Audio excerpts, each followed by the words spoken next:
All right, let's continue.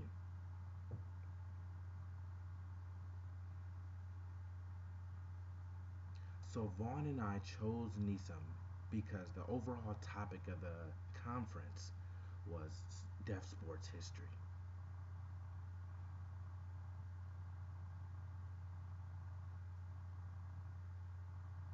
So Vaughn and I sat down and had a great discussion about why we decided on NISM.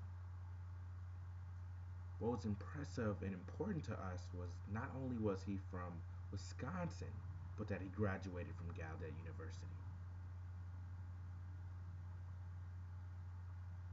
And for him being NISM to support and start that deaf basketball league was such important to deaf history and deaf culture.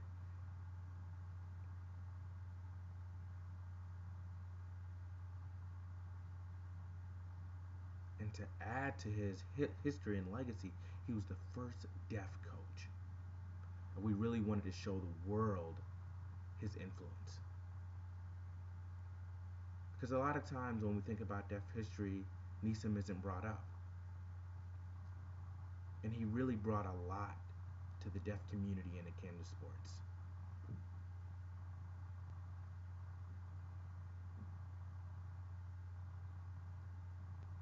So we were there and we wanted to express what Wisconsin was. We wanted to also show them where Wisconsin was.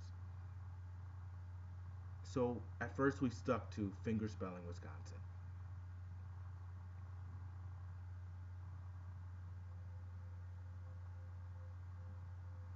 When it came to my name, I fingerspelled the entire thing. But I had to do it slow so that I could make sure that the audience understood fully.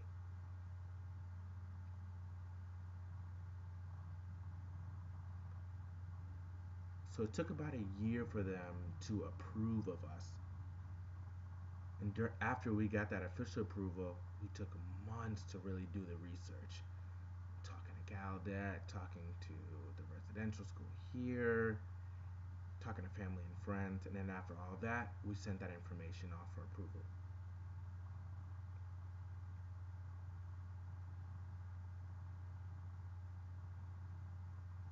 I focused on the first part of the presentation, and Vaughn completed it.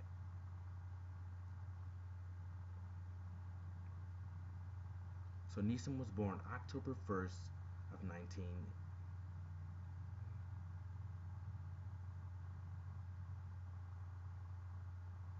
Because when you look at a map, Milwaukee is closer towards the south side, but NISM was born in the northwest part, in the area by Wisconsin Dells and Watertown. And that area was called Fall River.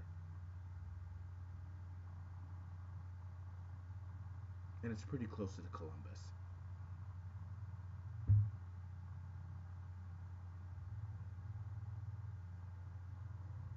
Now it's important to note that he did grow up hearing, but he did have some hearing loss, and that deafness really started around the age of 8 due to spinal meningitis.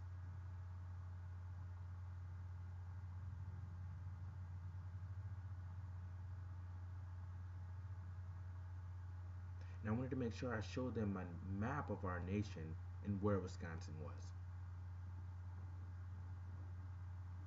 And you see here, this is the picture of the residential school in Delavan. So they would have an idea of what it looked like. And on NISM, he was a very intelligent man. His English skills were excellent, and his reading was at the top of his class.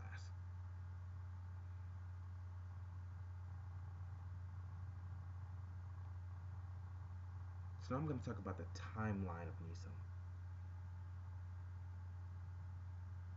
And we talk about who started the actual deaf basketball, we have to give that to NASM.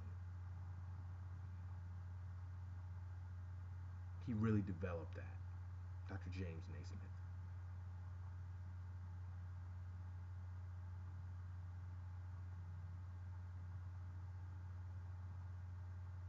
And he developed deaf basketball in Massachusetts.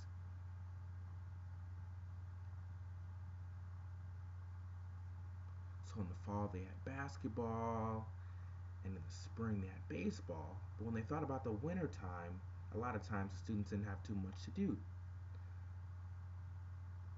And what they developed was basketball. And as you see a picture here of the old gym, we also see a picture here of what they used as the basketball hoop. And back then it was just a basket, and which was often used in the gym or PE class.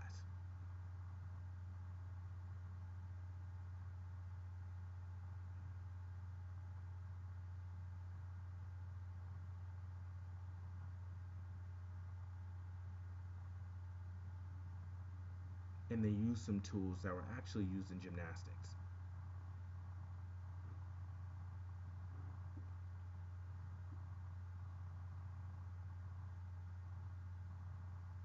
I understand that. So they used to do gym and gymnastics in the same class. And then they incorporated basketball into that.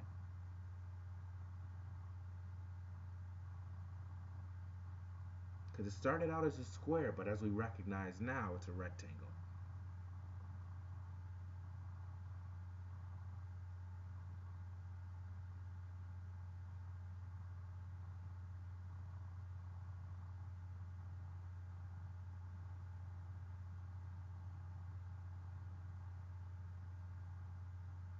So as you look at these pictures, you see what the basketball hoop actually used to look like. It wasn't what we see today. It was an old peach basket. And what they did was cut out the bottom, so where the hoop would fall out. And they also, on the court, it used to be 9-on-9, but now you recognize 5-on-5. Because it was set up as if it was like soccer. That's where the idea of the 9-on-9 came from. But then they changed that to the 5-on-5.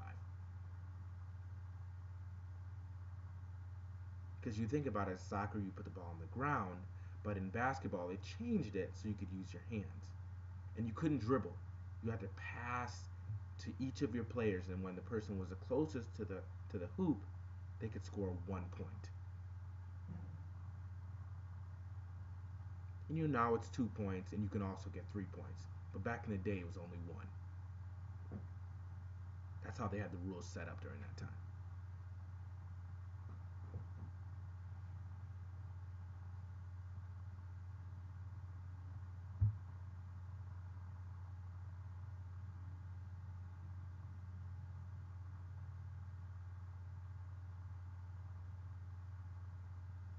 Now, Neeson had some support, and that occurred with Maurice Joyce in Washington, D.C.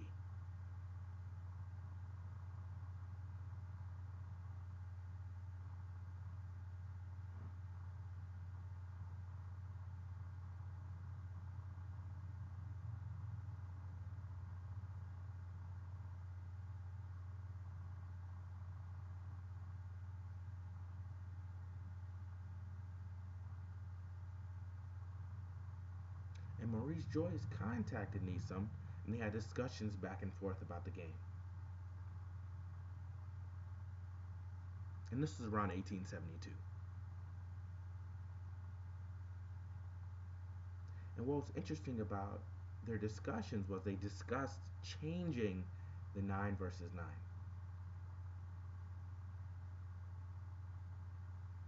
And Naismith suggested actually making it 5-on-5. And they agreed on that. And when they made that decision, it changed all of that basketball.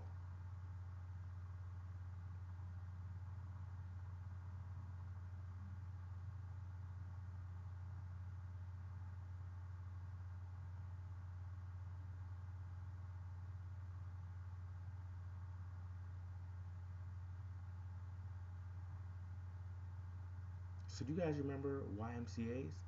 Well, this was similar to the clubs that they had back then.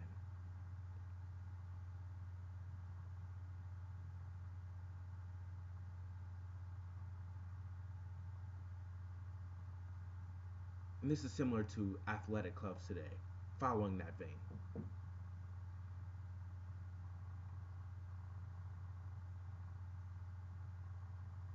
So Naismith contacted Joyce and to really get some practice on the court.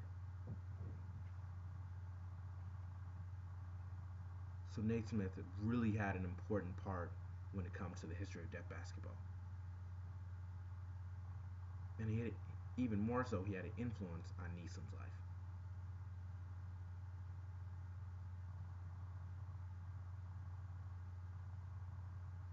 And he was also hearing.